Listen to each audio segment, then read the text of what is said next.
These essays span some 50 years, from the first Germany in defeat which Hamish sent home to be published by Hugh MacDiarmid in The Voice of Scotland in June of 1947, to the most recent, his obituary of Norman Buchan, published in Talker in 1991.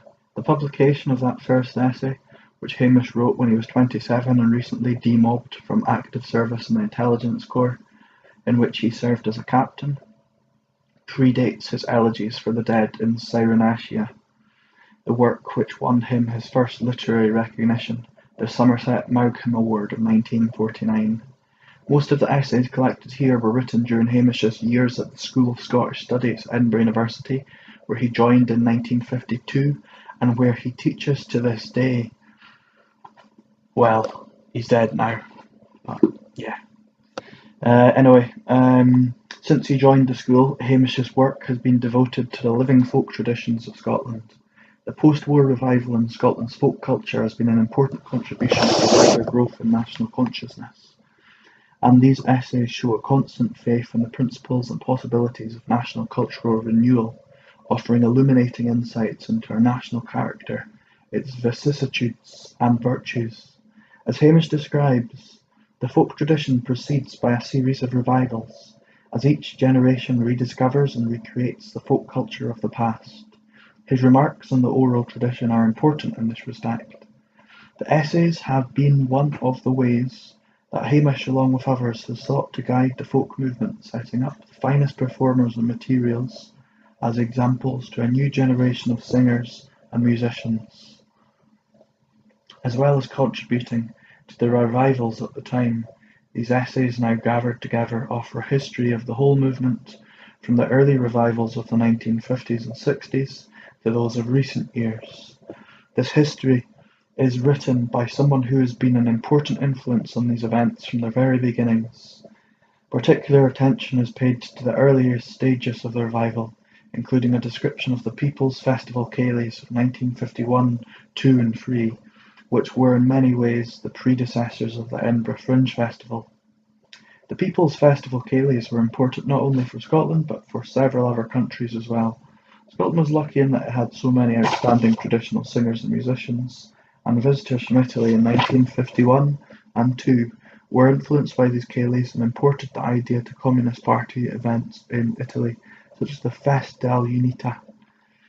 The Ceilidhs introduced performers such as Jessie Murray, Jeannie Robertson, Jimmy McBeef, John Strachan, Flora McNeil, Callum Johnson, Kitty and Marietta MacLeod, the Stuarts of Blair, a whole generation of young singers, magicians, and devotees was introduced to a living tradition of classic ballads and interpretations. The influence of these events, relatively small in terms of audience, on the folk revival was immense. Hamish has called them epoch-making. The ordering of the essays is intended to guide the reader through the development of the folk revival and to trace its influence on contemporary folk music. The essays range in character from amusing autobiographical reminiscences to scholarly analysis of particular songs or tales. They form a rich commentary on a folk culture that is now commonly available on radio and TV, record and in live performances. However, as the essays make clear, many of the greatest riches in our folk culture were, and are, still preserved on the fringes of Scotland, geographically and socially. The role of collectors such as Hamish and his friend Callum MacLean, and many others from the school, from other institutions and amateur collectors, in bringing to light and preserving this material has been invaluable. In Hamish's case, it has been to the north-east that he has returned again and again, and especially to the community of Tinkler Gypsies, whose contribution to contemporary folk culture is given full and proper recognition in this book. The material included in this book could not have been collected and put together without the generous efforts of Paul Fernie, editor of Scan, Alec Finlay. Introduction. You spend too much time, growled genially a distinguished Scots academic long domiciled in the south, talking to little poets and sandy bells. Oh, but I replied, there are big poets and sandy bells. I remembered a day in 1981 when I dropped into Bell's for a half pint before lunch and came out dizzy 7 hours later. Hamish Henderson had presided over an impromptu colloquium involving Tom Leonard, Caffel the flautist of the Boys of the Loch, and a schoolteacher from Glasgow called Lorna, never seen by any of us before, nor by me since. She and I mostly nodded and smiled while cattle played. Tom recited stanza after stanza of B.V. Thompson from memory, and Hamish reminisced, sang and reminisced more. There was no kitschy self-conscious posturing, no beery flirtation. It was all serious pleasure, a communion on some higher frontier of culture to which Hamish had led us, from which every Scottish century could be surveyed, but also Green Ireland, the townships of South Africa, Brittany, Italy, Germany, Lorca's Andalusia, even England. Little poets. Yet I didn't put together in my head quite how big Hamish had been till I had the chance to inspect the matter gathered in this book. At one moment he's impinged as a great scholarly song conductor, as the late Ewan MacColl said, worthy of being ranked with Grevin Grieg and David had heard.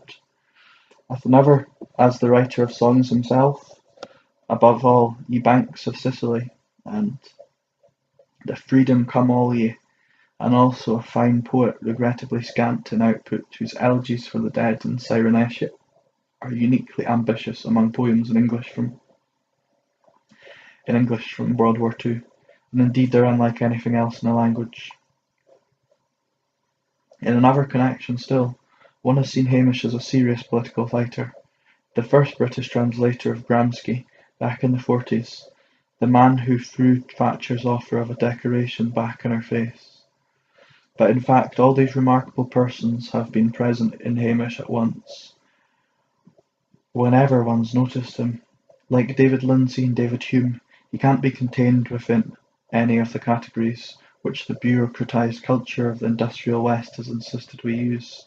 He skips wavelengths. Is he Radio 4 or Radio 2?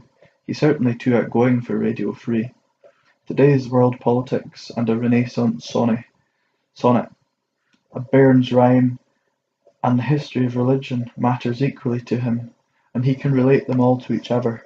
Straight-laced theoretical Marxists are likely to shake their heads as hard as fashionable social marketeers over the small-c communism which provides Hamish with his perspective on human life. He fought fascism in person, at risk. He wrote songs about it. He studies songs. Ideas and actions have not been separate. Hamish has called this book Alias MacAlias, in tribute to Hugh MacDiarmid, so named by him in an article here informed by exacerbation as well as affection. The first time I ever saw either man was at a public Edinburgh Festival debate in the 1960s.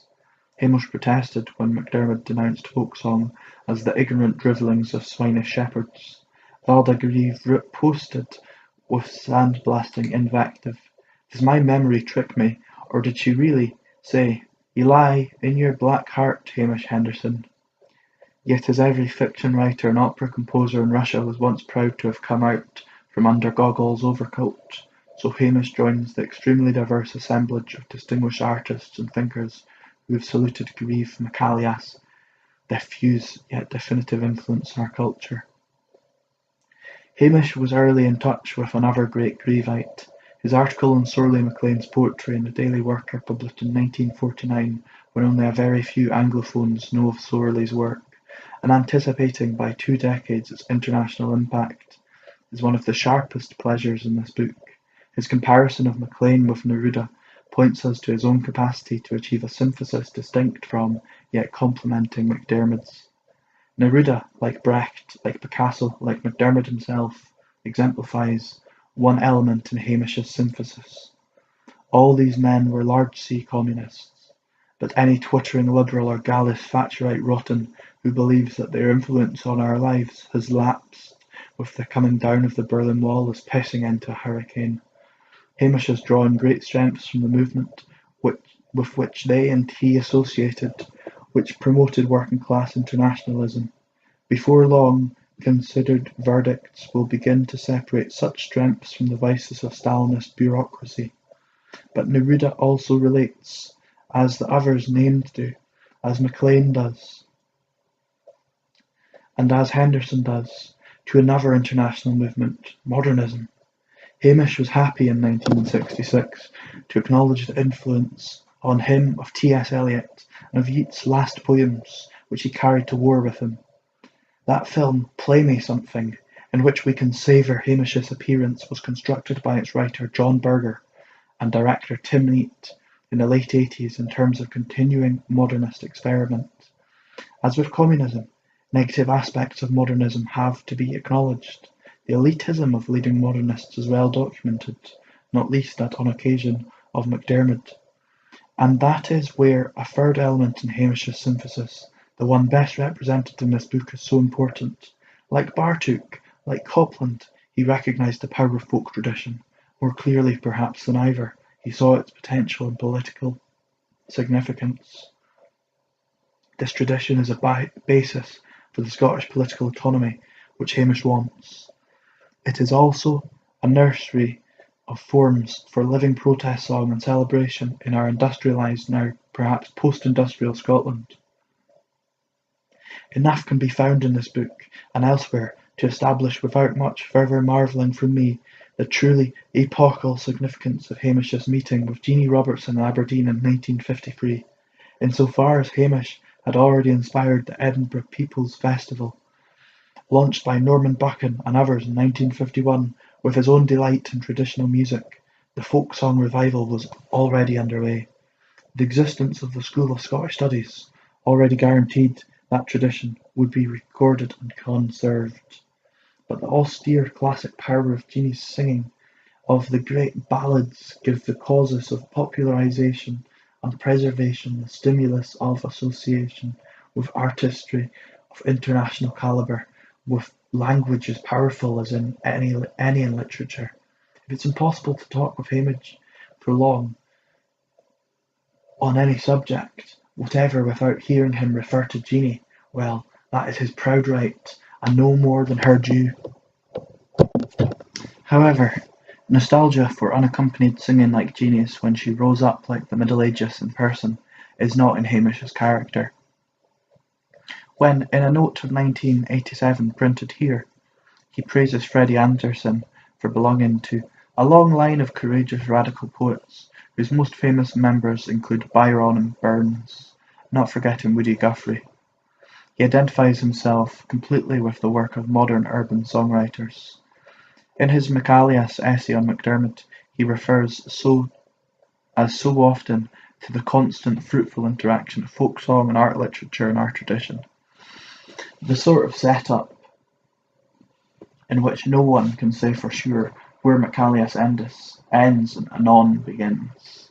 All the major Scottish writers since before Dunbar and Lindsay, through Burns and Scott and Hogg down to Grassic, Gibbon, MacDiarmid and MacLean, can be heard as distinctive voices arising within, not separate from, a continuous strong flow of language and music in which labourers and scholars have swum together. Hamish has quoted the American folklorist Alan Lomax, with whom he collaborated for several years, to the effect that the Scots have the liveliest folk tradition of the British Isles, but paradoxically it is the most bookish. Hamish himself, his head stored with Gramsci and Holdullin, chatting with the Stewart family of travelling folk musicians amid the berry fields of his native Perthshire, exemplifies as no one else among us does a particular mode of the democratic intellect. If Donny Munro and Runrig gets elected rector of Edinburgh University and takes his job very seriously, this can be seen as a tribute to the way in which Hamish, above all, has sustained the most distinctively Scottish of our traditions. When Communicado marched into the tramway arena at the opening of Glasgow's 1990 European City of Culture Festival, singing to start their Burns play, Jock Tamson's Bairns, Hamish flighting a life and death that justly produced him as a representative. Cool life, the world is mine. O ye big preesons o Marblestane, hearts live ye canna preeson in. Cool life, the world is mine.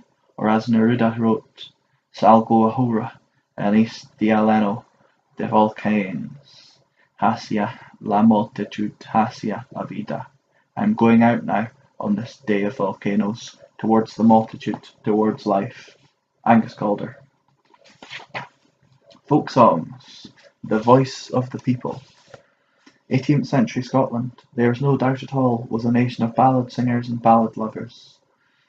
How much earlier it had been so, no one knows, but it is a fact that what we today know as British balladry at its best is a massive text taken down by interested persons from living Scottish tradition in the latter half of the 18th century, or learned then and transmitted to print or manuscript early in the following century. These words of the distinguished American scholar Bertrand H. Bronson describe the flourishing folk scene in post-1707 Scotland, and there can be little doubt that the years leading up to and including Robert Burns' short lifetime were a golden age in Scottish culture. Some of the finest versions of the great classical ballads were put on record at this time, and collections such as David Hurd's provide ample evidence of an exceedingly lively and creative popular culture which crossed class boundaries, and which displayed a muscular capacity for dealing poetically with the most diverse human moods and conditions. Victorian Scotland presents a startlingly different picture. The hegemony of the Kirk was more or less absolute, and the elements of Scottish life that Burns had glorified in his anarchic cantata Love and Liberty, in Thomas Crawford's words, a world upside down celebration of energy and instinct, were well and truly battened down. This was an era when many Scots were devoting themselves to empire building, and the numerous songbooks that were produced became repositories of the refined, the mawkishly sentimental, and the braggadocio patriotic, helping to create an image of Scotland out with our borders that no nation on earth could possibly covet. These sad songbooks put into circulation cleaned-up versions by poets such as Lyle and Tannahill of the old high-kilted songs that were such a glorious feature of the older, rumbustious Scottish tradition. It was not until the beginning of the 20th century, with the dedicated collecting work of the Aberdeenshire Dominie Gavin Greig and the Reverend James Duncan of Linturk, that the sheer size of the old underground song culture became apparent. Together these two amassed one of the largest and most impressive folk song collections in the world. It was not until 1981 that the massive Greig-Duncan collection began to see the light of day in published form. For years it had lain dormant in a strong room in the Aberdeen University Library. However, its existence was known to enthusiasts and amateur folklorists, and when the American collector Alan Lomax visited Scotland in 1951 to make recordings for a Scottish LP in his Columbia Records folk song series, he naturally expressed an interest in that same northeast corner. Singers recorded by Lomax came to Edinburgh later in 1951 to take part in the first Edinburgh People's Festival, a series of alternative events organised by the Labour movement, which aimed to cover the areas of the official Edinburgh International Festival did not bother to address. There were, in all, 5 People's Festivals in successive years. The third in 1953 witnessed the Edinburgh debut of the newly discovered Jeannie Robertson, whom A. L. Lloyd called a singer sweet and heroic, and there is no doubt that these People's Festivals supplied much of the dynamism behind the rapidly developing folk song revival. However, an even more potent weapon in the revivalist armoury was soon brought into action. Schools in the Glasgow area were lucky to have as teachers some notable folk song enthusiasts. The first to invite country singers to perform in his school club was the late Maurice Bleefman, who brought the boffy ballad singer Jimmy McBeef and Jeannie Robertson herself to perform at Allen Glen's school. Closely following on the same trail was Norman Buchan, the former Labour MP, who invited these and other singers to Ruther Glen Academy.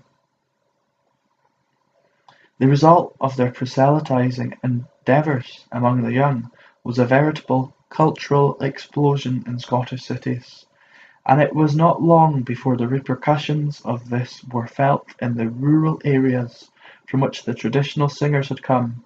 Folk clubs began to spring up in various places in the late 1950s, the earliest being the Edinburgh Uni Folk Song Society, organised by the poet and novelist Stuart MacGregor. But the most significant event in the history of the revival was undoubtedly the foundation in 1965 of the Traditional Music and Song Association of Scotland (TMSA). In 1966, this body organised a traditional folk music festival in the little Perthshire town of Blairgowrie. Blair was chosen because it already hosted a huge informal get-together in the berry fields at the height of summer, when pickers from all over Scotland came to pick raspberries and to have a good time. Also, it was home of the Stuarts of Blair, Alec and Belle Stuart and their daughters Sheila and Kathy, one of Scotland's foremost folk singing families. Last but not least, Blair was in berry time the temporary home of hundreds of gifted traveller musicians and singers from as far away as the North Highlands and Ireland.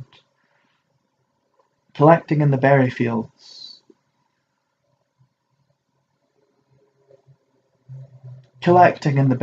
songs as well as berries often seemed like holding a tin can under the Niagara Falls. The TMSA's policy of taking the revival to the source paid off handsomely, and when Blairgowrie moved to Kinross and then to Kirriemuir, there were already 2 more traditional festivals of the sort on the go, catering for ever more passionate aficionados, one in the Borders at Newcastleton, the other in Keith, in the heart of the northeast Boffey country.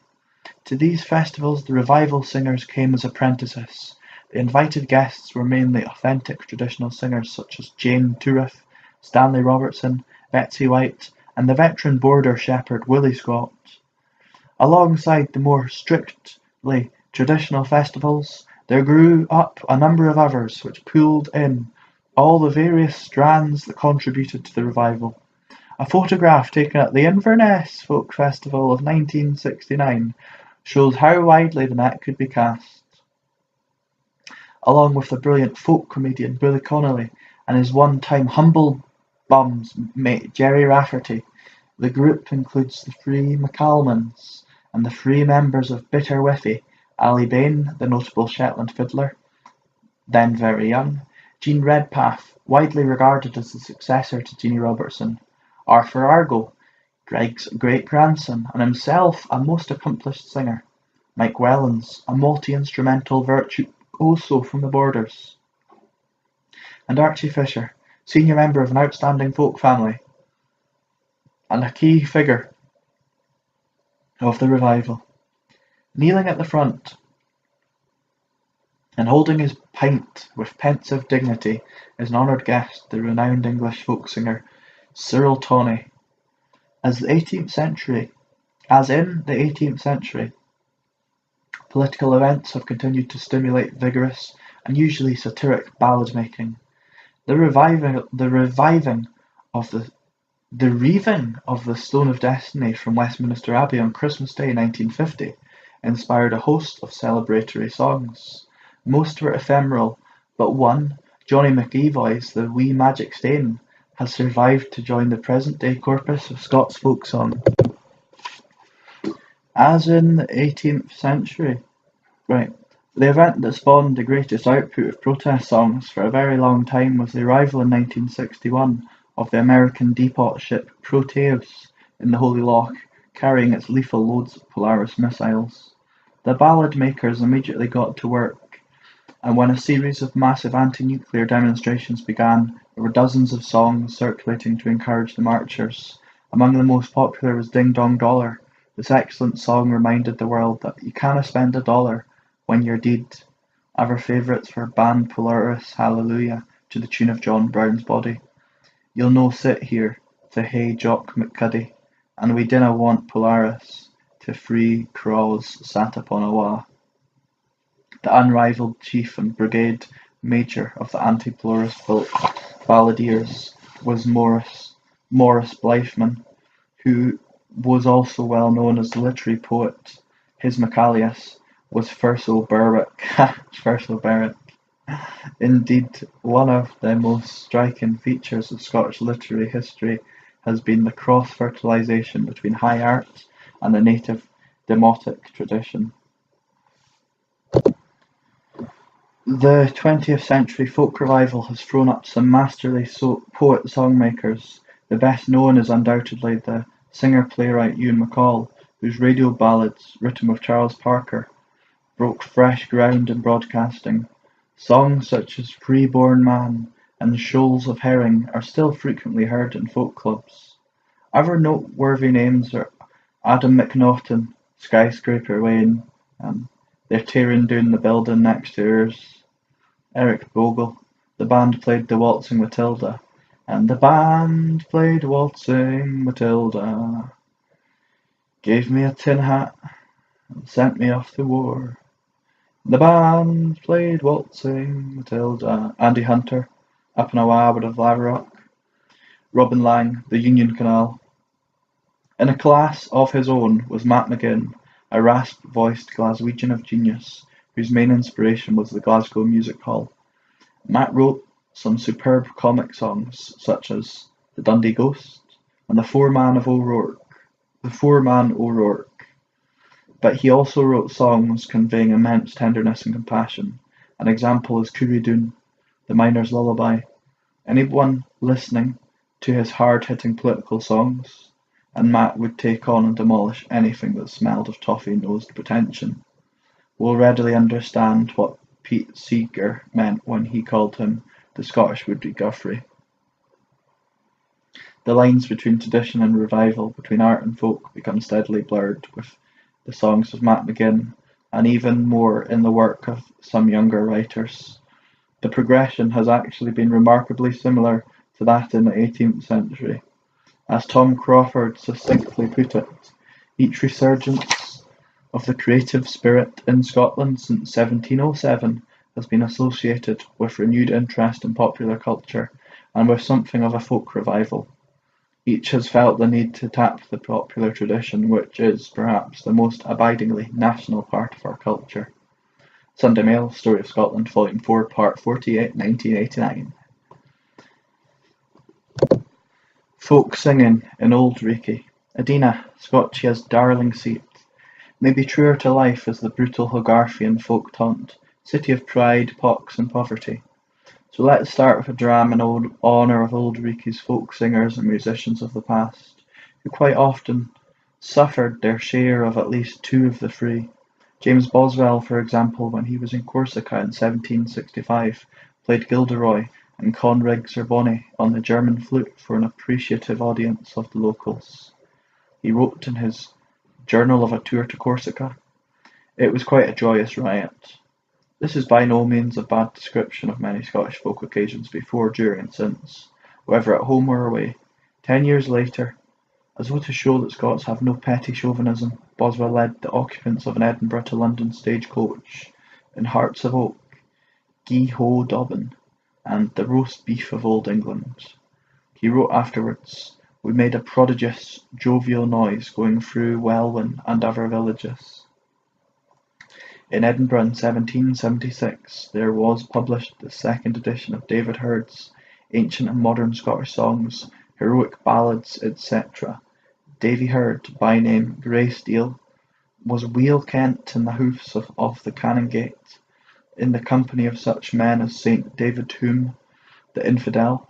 He left us one of the finest collections of folk texts of the 18th century.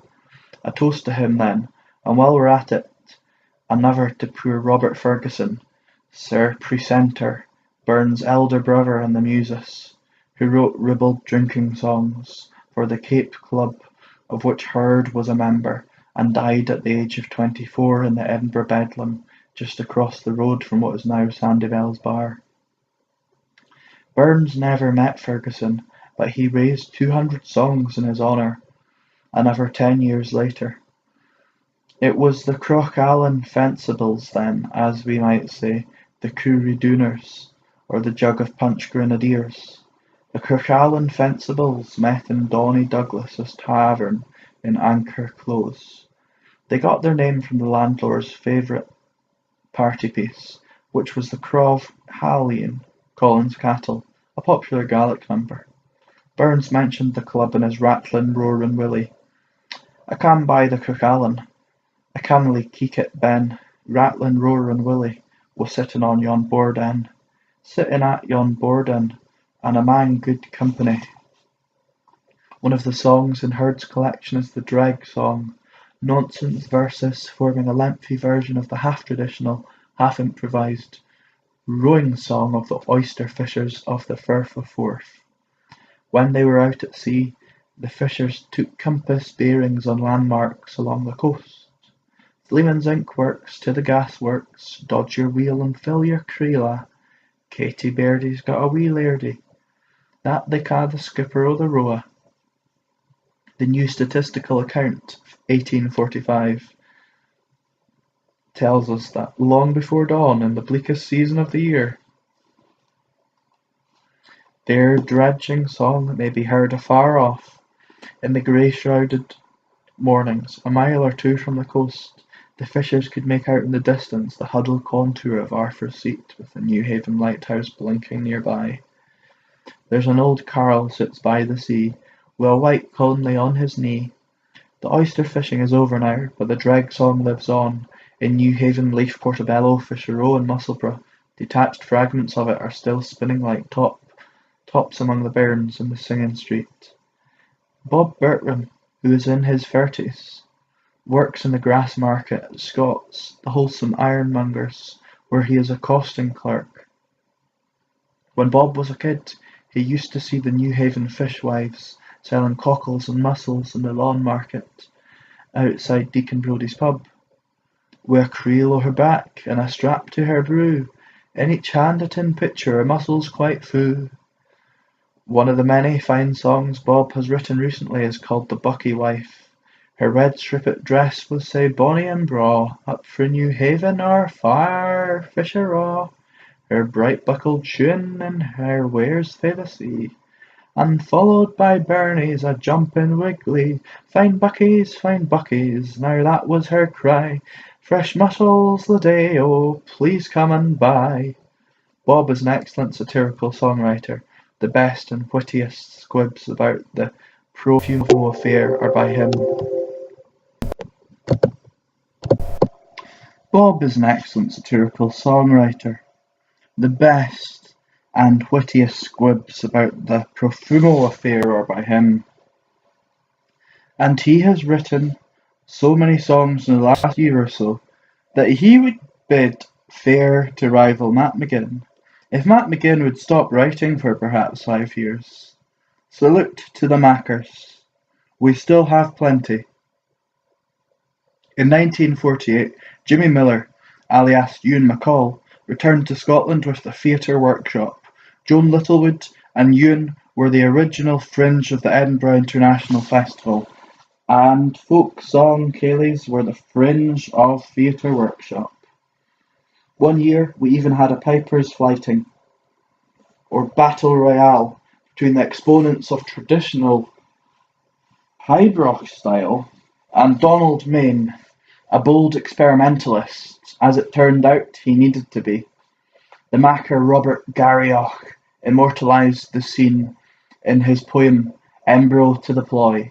The Epworth Hall where the wonder died, behold the pipers bicker, wi' a hadrid and a hinderid, the air gat thick and thicker.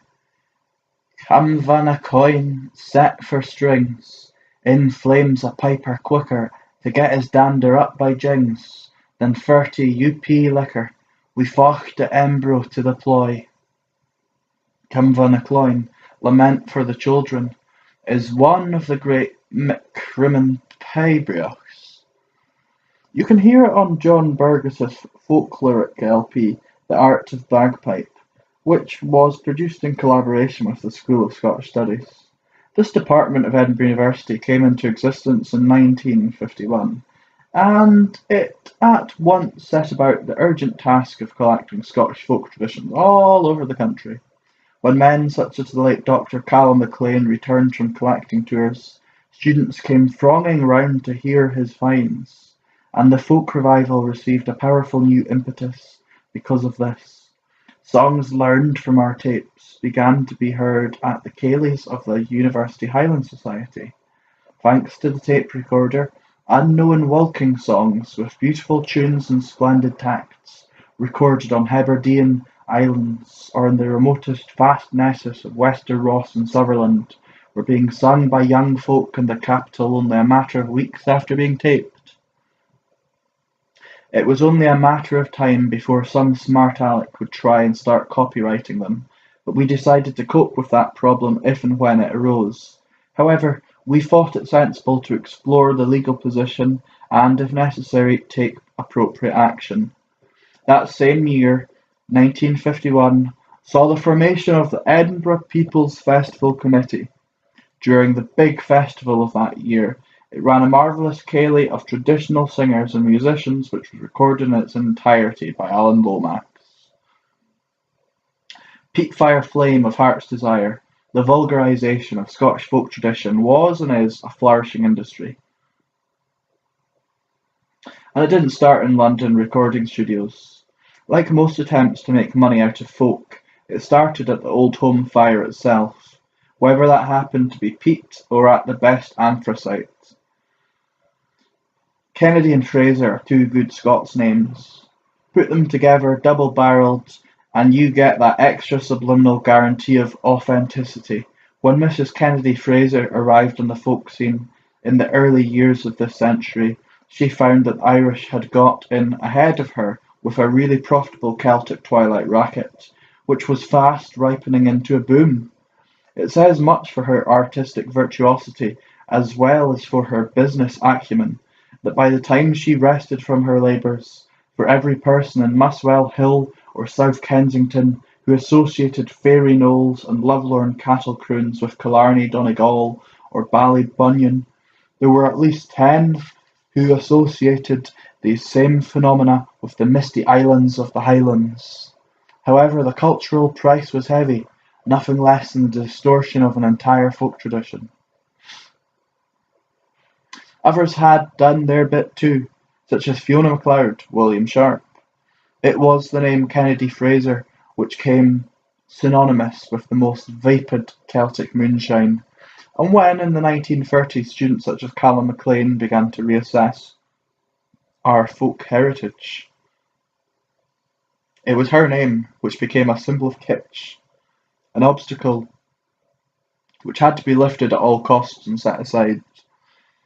Looking back on it now, one can give Mrs. Kennedy Fraser her due. She was an assiduous collector, as well as a flamboyantly successful arranger, but her work had built-in datedness. This was an Anglo-Saxon bourgeois use of pre-bourgeois Celtic folk tradition.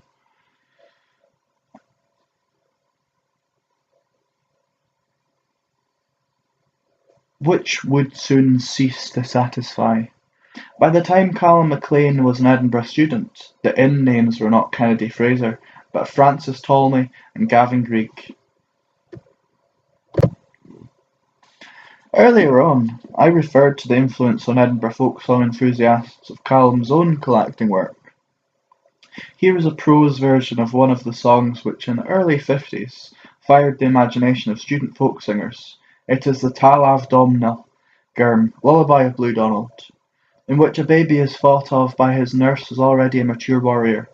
The strength of the moon, the strength of the sun, the strength of corn shoots in Maytime, the strength of the heavy, mighty waves, the strength of the swiftly leaping salmon, the strength of Cuchulainn in full armour, the strength of the great whale blowing, the strength of the elements and of heaven's children, may each one of these and the strength of the Son of God lie between Donald Gorm and his armour. At that time Callum and I were working in a corner of an old warehouse in Chambers Street, transcribing and annotating our tapes by day, and playing tapes to all who would listen by night. I remember the pleas to play it again from the Highland students when Callum played the magnificent version of the same song which he had recorded from Baonairkey, Mrs. Archie MacDonald of South Uist.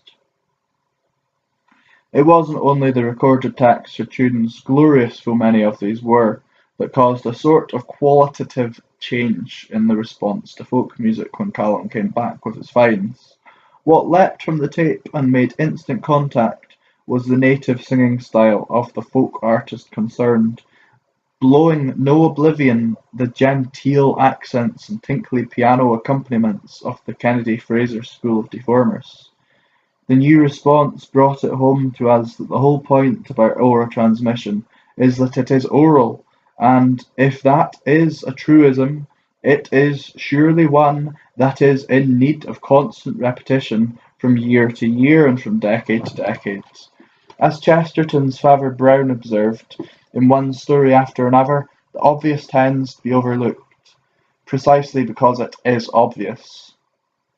We were far from being anti-print Latter-day Luddites, but our experience convinced us that the printed text, and, even more, the printed tune, deserved to be given a rest in Scotland.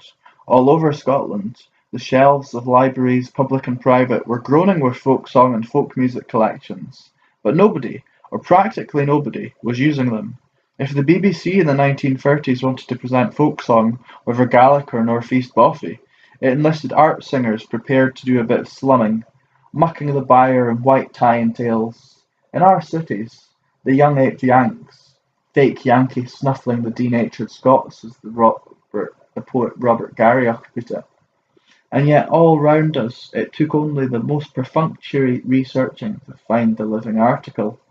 Owing at that time to the occlusion of the Scots literary tradition from Scottish schools, youngsters seeing song texts in Scots tended to associate them with the blever in the heather tradition of our city music halls, a tradition which, racy and vigorous enough, was only one small part of the Lowland song heritage.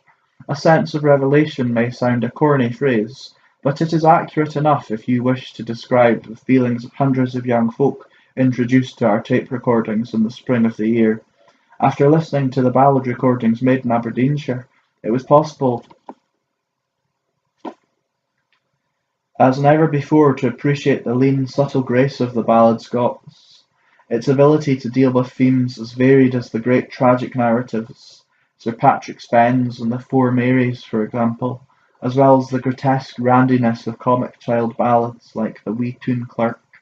And as Alan Lomax was quite to sense, these recordings gave a valuable fresh insight into the way the Scots literary and folk traditions through the centuries have been constantly and inextricably intertwined.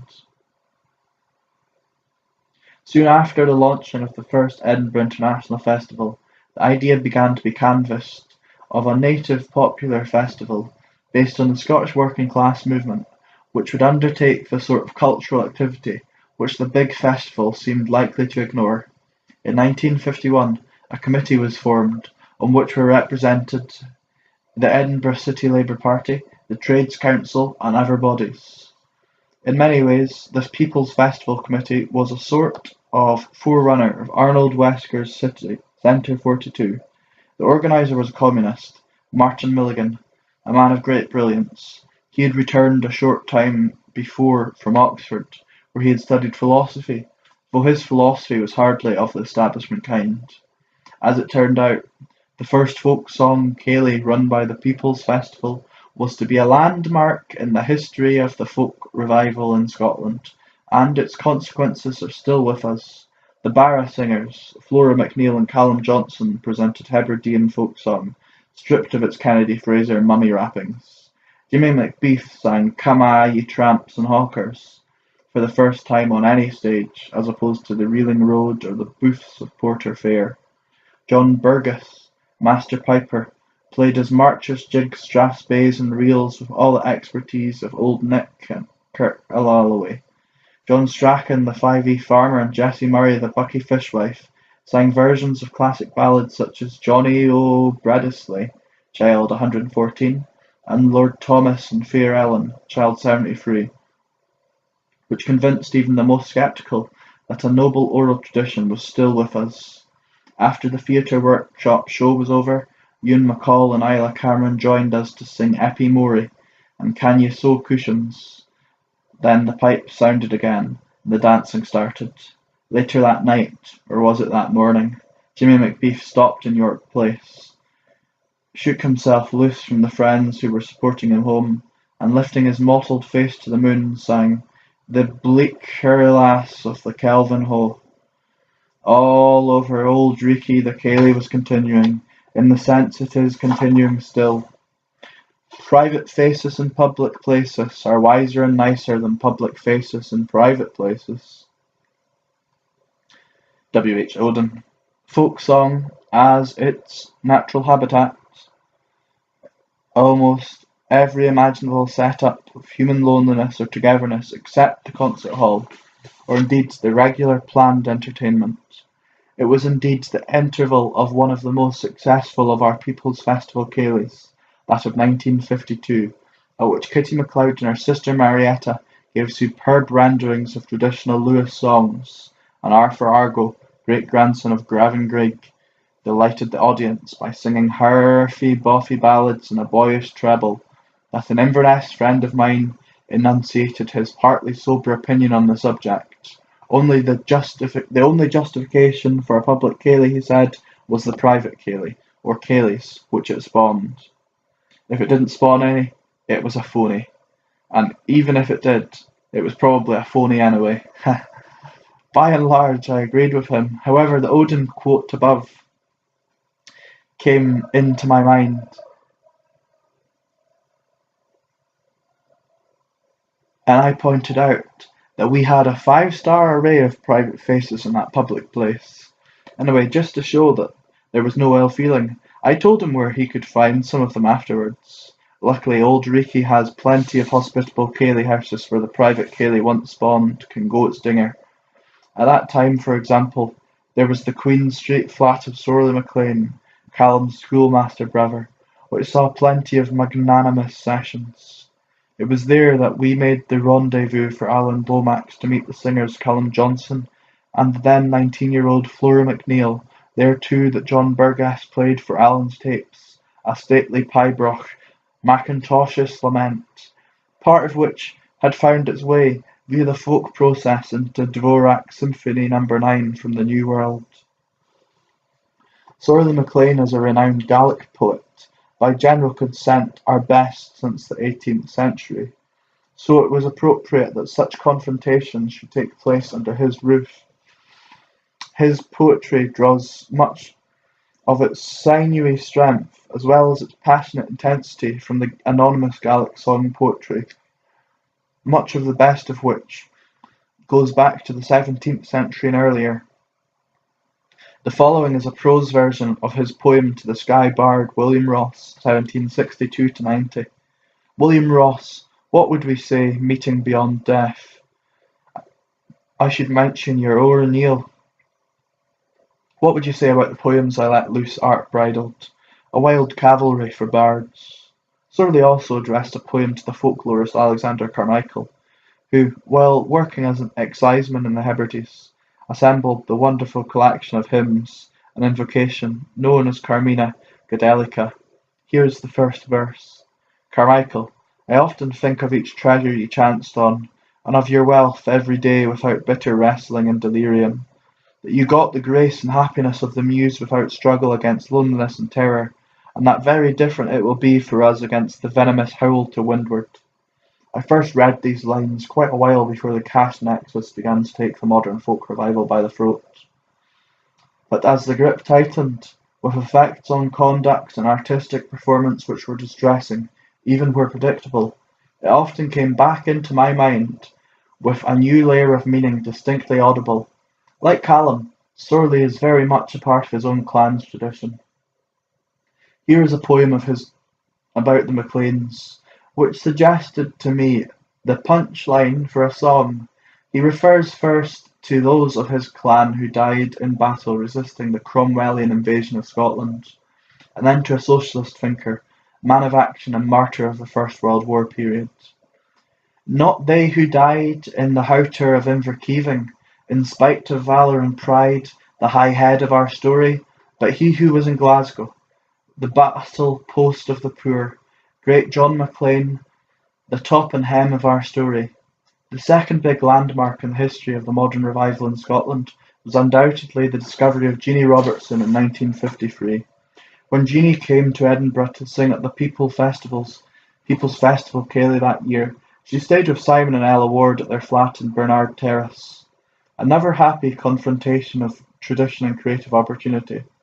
Ella, born in Scotland, was brought up in Uruguay and sings Spanish songs with rare elan. Also an important ethnic distinction, she still laughs in Spanish. Simon, her husband, a Cork man brought up in the north of Ireland, is a hard-working civil servant who has done a lot for Scottish agriculture. However, he has an alter ego, Sean Sweeney, Irish poet whose poems are meant for declamation and not for the printed page. When Jeanie first raised Harlaw and Lord Lovat in the ward's kitchen, there were two young attentive listeners, daughter Pat and son Colin. When Jeanie first raised Harlaw and Lord Lovat in the ward's kitchen, there were two young attentive listeners, daughter Pat and son Colin. Born in Edinburgh, the children had the luck to come into contact at the most impressionable age with the high Aberdeenshire ballad tradition, and even greater luck that nobody tried to chivvy them into liking it or disliking it, or indeed paying any attention to it at all if they didn't want to. The result was that 10 years later, Pat blossomed into one of the finest young ballad singers in Scotland.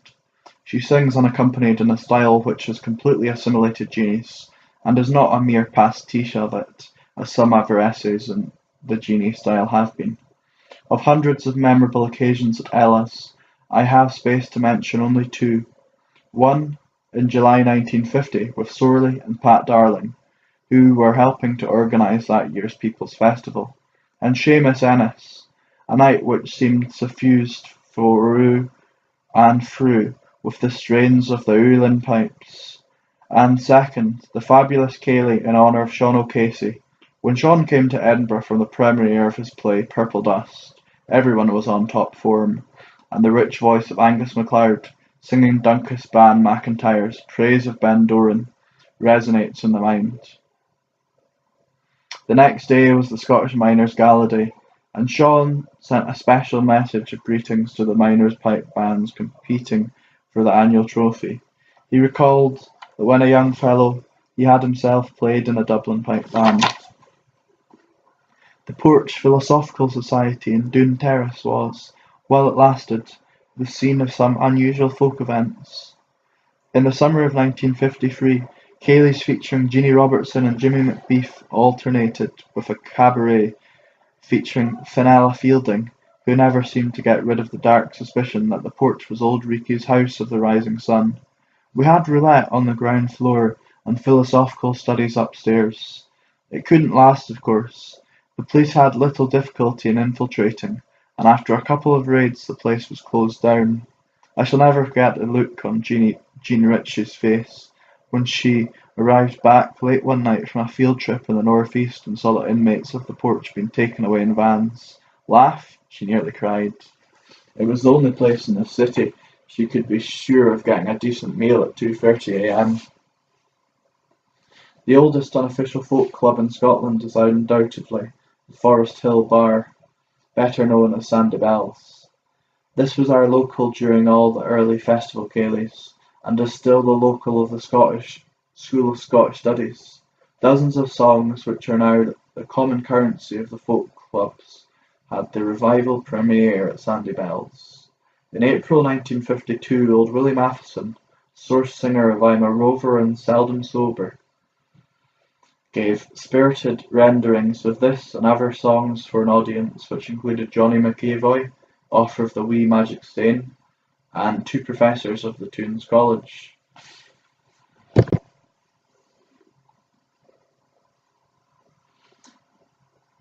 Sandy's first theme song was my own version of the D-Day Dodgers, but it soon acquired songs of its own, for example Old Bell's Bar and I've Been Wronged by a Sandy Bells Man, written by Stuart McGregor, founder of the University Folk Song Society. Both these songs have crossed the Atlantic, and Scots Travellers has reported hearing them sung in American folk song clubs. Stuart was tickled to learn that, thanks to him, Sandy's had become, for singers in Texas and the Yukon, a kind of fabled bad man's bar in darkest Caledonia.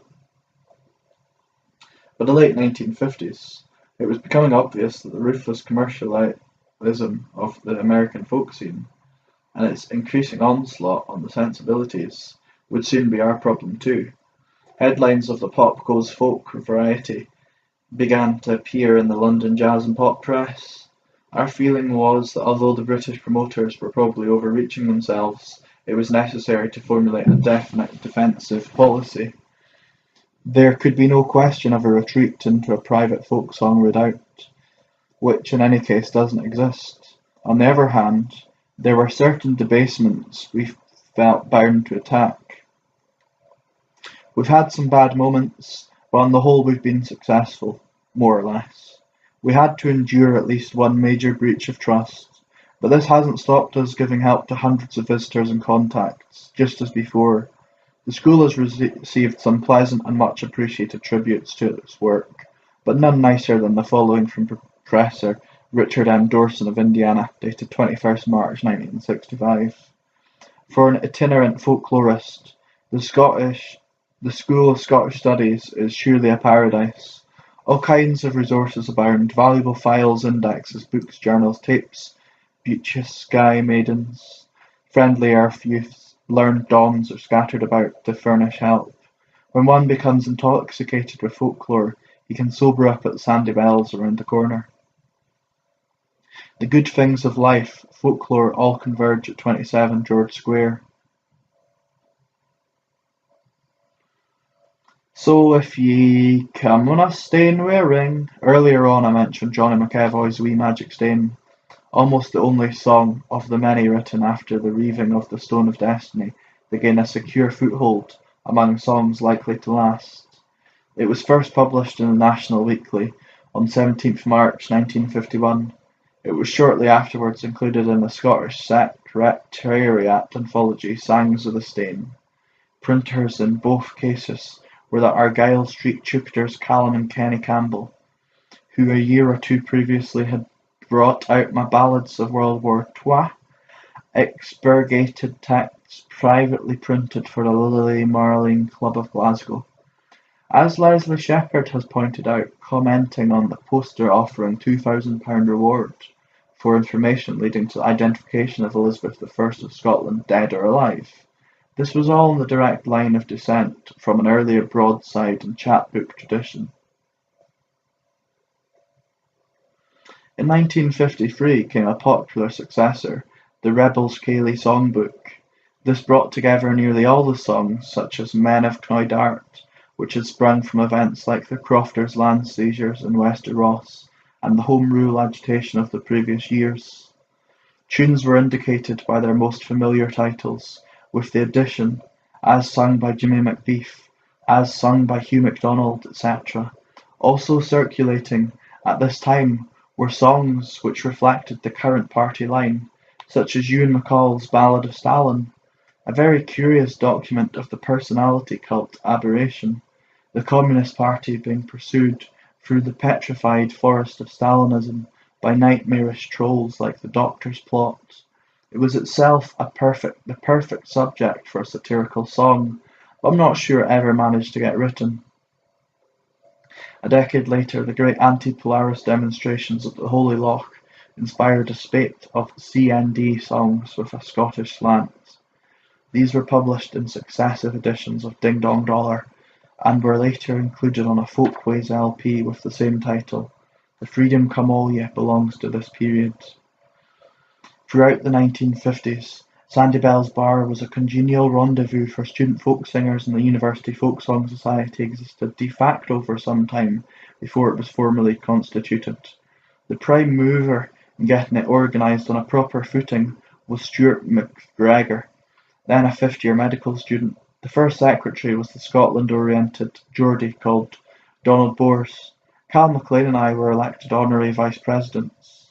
At the inaugural meeting, held on 18th April 1958, Jeannie Robertson was guest of honour, for the Society wanted to encourage its members to learn direct from the best traditional singers.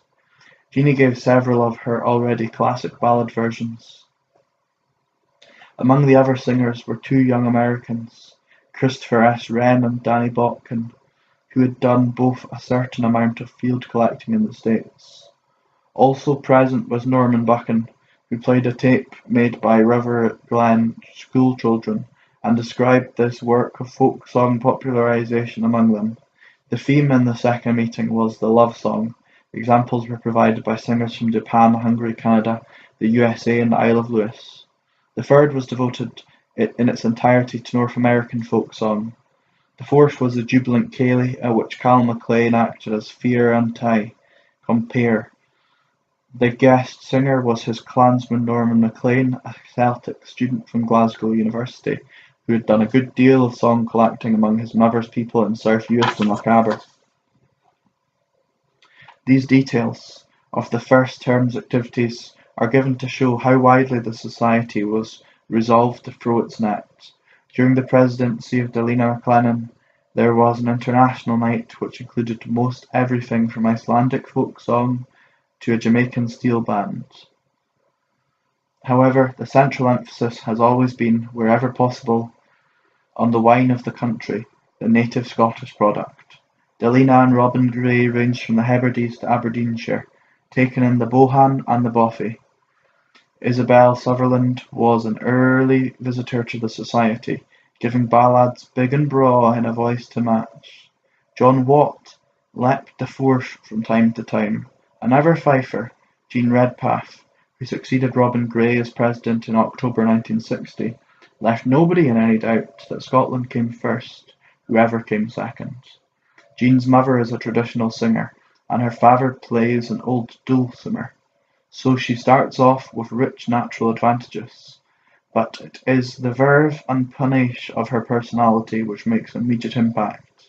When I went along to the Society one evening and heard Jean raising the family version of the Overgate in her stunning soprano voice, I felt that the Scottish revival was really getting somewhere.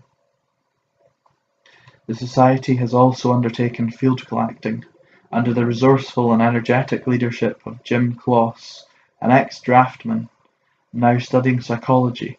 A team from the Society spent part of the summer of 1963 in the Strathdown and Courgarth areas, financed by a grant from the university. This expedition was documented on film as well as on tape. The same year, a folk festival was organised by the Society.